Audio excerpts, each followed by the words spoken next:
They said it was a personal decision.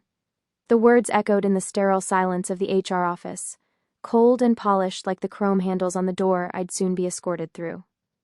Their smiles didn't reach their eyes. Those eyes flickered, uneasy, because they didn't know what I was holding in my hand. My termination email, sent by mistake, time-stamped 2 days before they ever called me in. They spoke in rehearsed tones, wrapping lies in corporate politeness, pretending this was my choice, that I was pursuing other opportunities. But behind that mask of professionalism, I could feel the rot, the quiet corruption that eats through systems from the inside, where loyalty is a liability and truth is a threat. I sat still, the email glowing faintly on my phone screen, their words dissolving into static in my head. Every syllable of their fake sympathy built pressure behind my ribs until something inside me whispered, "Don't just leave." They thought they were closing a chapter. They had no idea they were opening an investigation. The elevator ride down felt endless, not because of the height, but the weight of what I'd just seen. The building hummed around me, all glass and ambition, a monument to people who'd sell your loyalty for a quarterly bonus. I watched the floors blink past in the mirrored panel, my reflection looking back, calm but not defeated. The email burned in my pocket, a silent weapon. They thought I'd delete it, move on, pretend it never happened. I didn't make sense. Someone had planned this, someone higher up, and if they thought erasing me would erase what I knew, they had just made their most critical mistake. That night, the glow of my laptop was the only light in my apartment, a digital confession booth where the truth waited to be unearthed. I logged into the backup system I'd quietly mirrored months ago, an old habit from when I still believed in precaution. Lines of code flickered across the screen, the hum of the fan syncing with my pulse. Within minutes I found it, traces of an email thread, partially deleted, hidden behind access permissions that only executives held. Someone had gone out of their way to bury it. The subject line was bland. Reorganization, internal adjustment. But inside were words that hollowed my chest. Her position is to be terminated before the end of Q3. Do not alert her until approval. Signed by people who'd toasted my promotions, people who'd called me indispensable. I scrolled further. Heart pounding, as the chain revealed something darker. They hadn't just fired me, they'd taken credit for the project I'd built, renaming it, repackaging it, and sealing their success with my silence. I leaned back, staring at the city lights outside, realizing this wasn't about a job anymore. This was about erasure. And if they wanted me forgotten, I'd make sure history remembered every name involved. Sleep didn't come that night, only the cold rhythm of strategy forming in my mind. I brewed coffee at 3 a.m., the kind that tastes like defiance, and started building a map of their betrayal. Every deleted file, every altered timestamp, every forwarded email that didn't belong. I traced login records, IP trails, and server access logs, small digital fingerprints they thought no one would notice. But I noticed everything. By dawn, my wall was covered with printed emails, red string linking names, dates, and decisions, the architecture of deceit. The higher I traced it, the clearer. It became, this wasn't just a personal vendetta, it was a cover-up. Someone up top needed a scapegoat before the next audit, and I was the perfect one. Loyal, quiet, predictable. Or so they thought.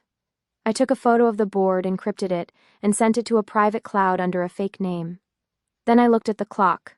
8:47 a.m. In 13 minutes, they'd be sitting in that same office, sipping coffee over lies they thought were sealed. I smiled for the first time in days. They wanted me gone, but I was still inside their system, watching. By Monday morning, I wasn't the same person who'd walked out of that building. I dressed deliberately, calm, professional, the kind of invisible confidence they never saw coming. My badge still worked, of course. They'd revoked my email, but no one had remembered the admin account I built myself years ago, buried under a test alias. That was their first mistake. As I logged in remotely, the company intranet unfolded before me like a map of secret. I began slipping fragments of truth into the system. A spreadsheet here, a memo there, subtle corrections to official records they thought were rewritten forever. Each document now carried metadata, invisible but undeniable, linking back to the original files they'd erased. I wasn't hacking, I was restoring history. The irony wasn't lost on me. The same system they used to erase me was now becoming my weapon. Every keystroke felt surgical, every click a quiet declaration. I'm still here. I didn't want revenge, not yet. What I wanted was silence. The kind that comes before the storm, when the guilty still believe they're safe. Because when truth finally breaks, it doesn't knock. It crashes through everything. By midweek, the company was whispering. I could feel it. The unease crawling through the emails, the sudden urgent meetings, the paranoid tones in messages that were never meant to reach me but somehow did. My invisible fingerprints were everywhere, yet no one could ace them. It thought it was a glitch, an indexing error. HR thought legal was behind it. Legal thought someone was leaking. They weren't entirely wrong. Every correction I made looked like an internal error, the deleted documents reappearing in shared drives, timestamps restoring themselves, and credit for projects slowly reverting to my name. I watched from afar as they scrambled to contain the mess. Then, a new thread appeared. Urgent, identify source of system inconsistencies. I opened it, and there it was, my name. Highlighted, suspected. The irony made me laugh. They were finally looking for me, the ghost they created. But I wasn't here to haunt them. I was here to expose them, and I knew exactly when and how to make that happen. The upcoming quarterly meeting, streamed company-wide, where every executive would stand before their empire of lies. All I needed was one broadcast, one unfiltered truth. The night before the quarterly meeting, I sat in silence. No music, no CR. Eanes, just the low hum of the city breathing beneath my window. My plan was simple in theory, surgical in execution. During the live broadcast, every executive screen would display the official quarterly report, except theirs wouldn't. I'd already embedded a mirrored script in the presentation's back end, a timed trigger linked to the slides they'd review publicly. When the CEO clicked to the success metrics slide, it wouldn't show inflated numbers or renamed projects. It would show the original files, mine, timestamped, watermarked, and authenticated by the same system they'd built to protect integrity. My name would be there, alongside every forged signature, every deleted message, every falsified report. They'd see it live, the whole company would. I thought about what would happen after. The fallout, the firings, the questions, maybe even the silence. But I didn't want their apology. I wanted their illusion to collapse, to feel what it's like when truth doesn't whisper but roars. And when the clock struck midnight, I hit the final key, sealing the code in place. Tomorrow, at 10 a.m., the truth would finally go on air. At 9:56 a.m., the company's conference stream went live. The chat buzzed with polite greetings, corporate emojis, and hollow enthusiasm. The calm before the execution. I sat miles away, anonymous in the digital crowd, watching the leaders take their places under the soft stage lighting that made lies look professional. The CEO smiled, that well-rehearsed smirk that had once inspired loyalty, and began with his usual preamble about transparency and innovation. My cursor hovered over the secondary key, the one that would activate my embedded code. 10 years of my life had built this company. 10 seconds would expose it. When the quarterly slide appeared, I pressed enter. The screen flickered once, just enough for the CEO to glance at the tech team. Then the company's biggest secret unfolded live to 3,000 employees. My project, Orig. Email name intact. Filled the screen, followed by a cascade of documents, meeting notes, internal approvals, and the termination email itself. Gasps rippled through the chat. The CEO froze. HR's faces drained of color. The file trail connected every lie they'd built on my silence. Then came the last image, a single line of text, the signature on my termination letter, timestamped 48 hours before the meeting they said was personal. The feed cut abruptly, but it was too late. Thousands had already seen it. Screenshots were spreading like wildfire. The silence that followed wasn't peace. It was shock, spreading through the company like a power outage. My phone began vibrating relentlessly, messages flooding in faster than I could read. Former coworkers, people who hadn't spoken to me in months, were sending screenshots, disbelief, and a few quiet thank yous. Some called me brave, others called me reckless. And then came the official messages, curt, cold, full of damage control. We request you to refrain from further unauthorized access. Legal will be in touch. But the one that made me pause came from a name I didn't expect. Evelyn, the quiet analyst who'd been forced to train her replacement last year before voluntarily resigning. Her message was simple: you weren't the first. She attached files, dozens of them. Termination notices, silenced grievances, deleted complaint logs. A pattern so clean, it was almost corporate policy. I opened one, then another, feeling the nausea of realization. They'd done this for years, rewriting exits, erasing people who asked the wrong questions.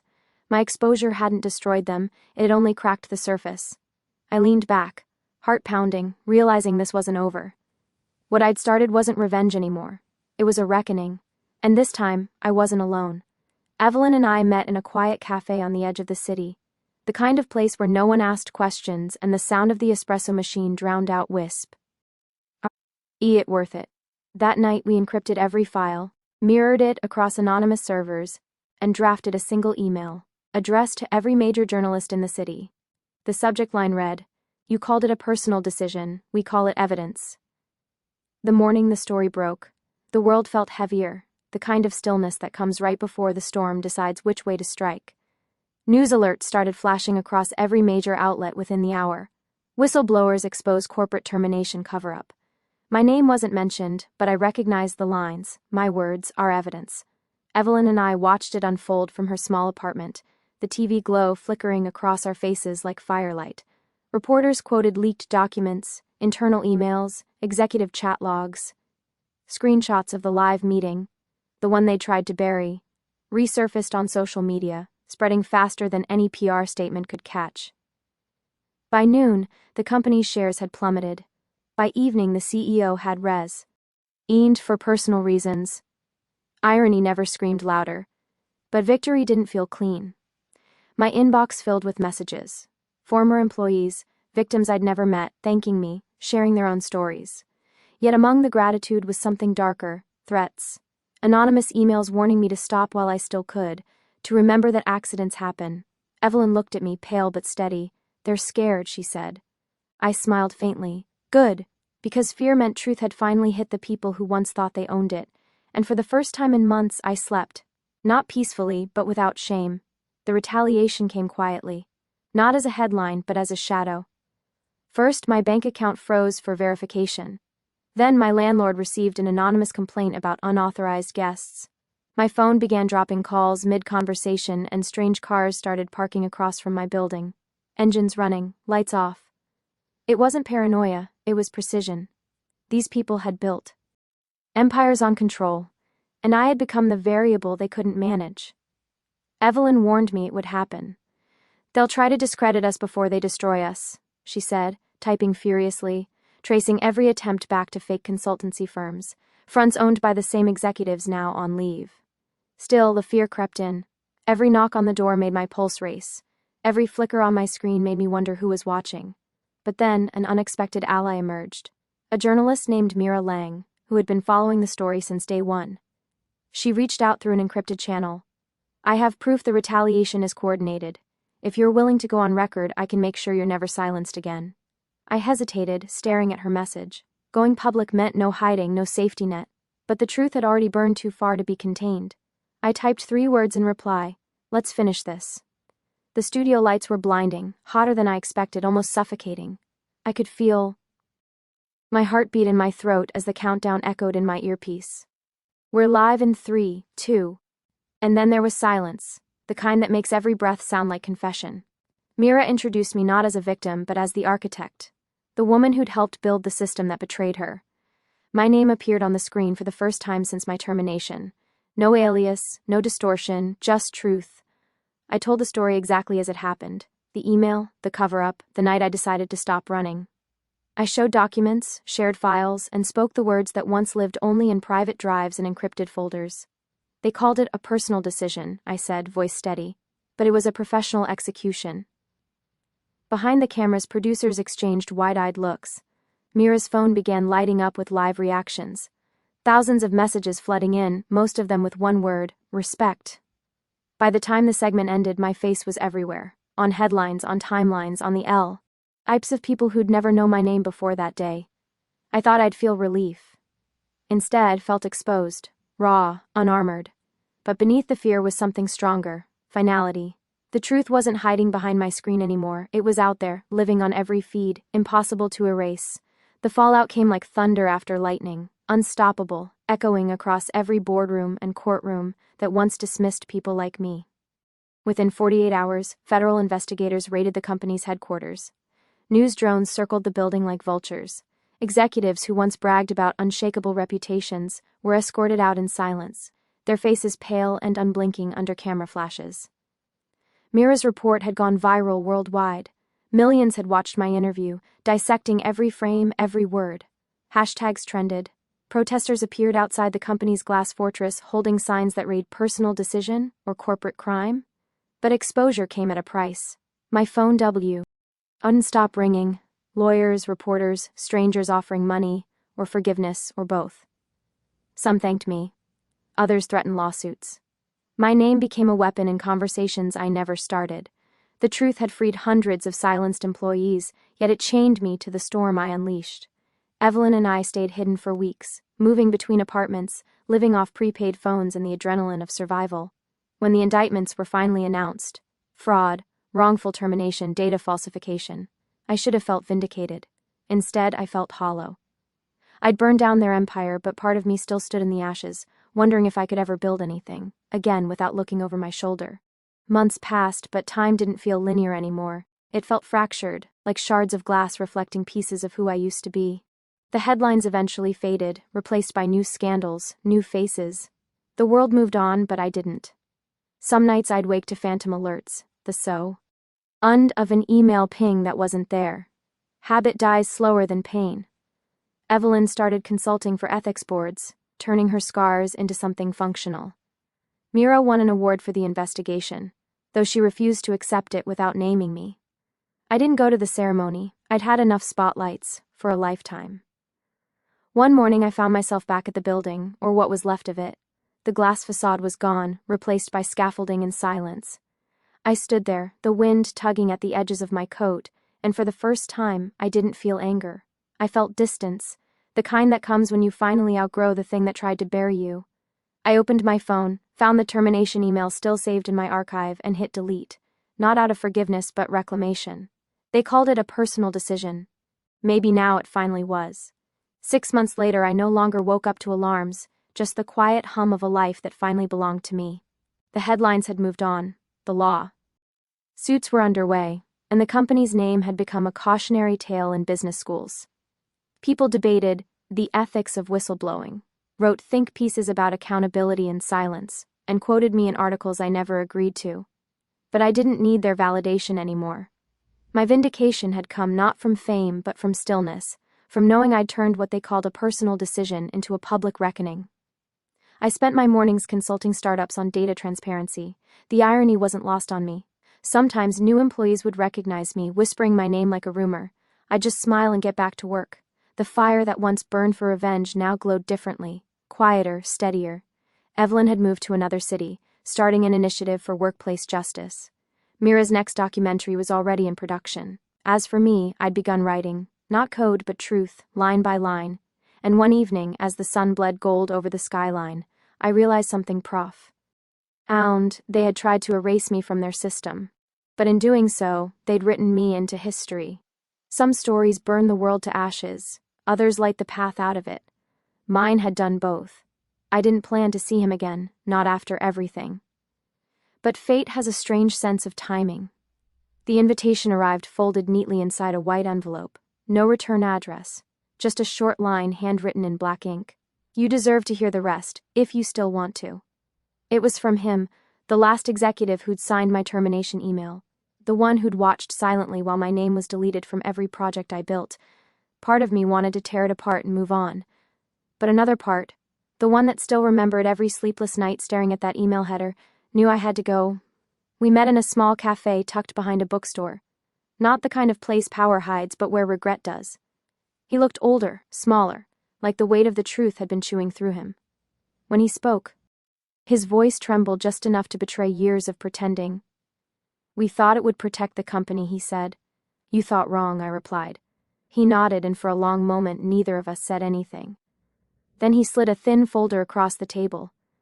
Internal memos, emails, timestamps, proof that the higher board had orchestrated everything long before I'd even been called into that personal decision meeting. You were never supposed to see this, he said quietly. I didn't open it. I didn't need to. The past had already confessed itself. I left the folder on the table untouched, because real power wasn't in the evidence anymore. It was in the fact that I no longer needed it. Outside, the wind was cool, gentle. I looked back once and saw him still sitting there, staring at the folder like it was a ghost. Maybe it was. For me, though, it was closure. There's a strange peace that comes when the war inside you finally runs out of reasons to fight. I didn't win in the way P.E.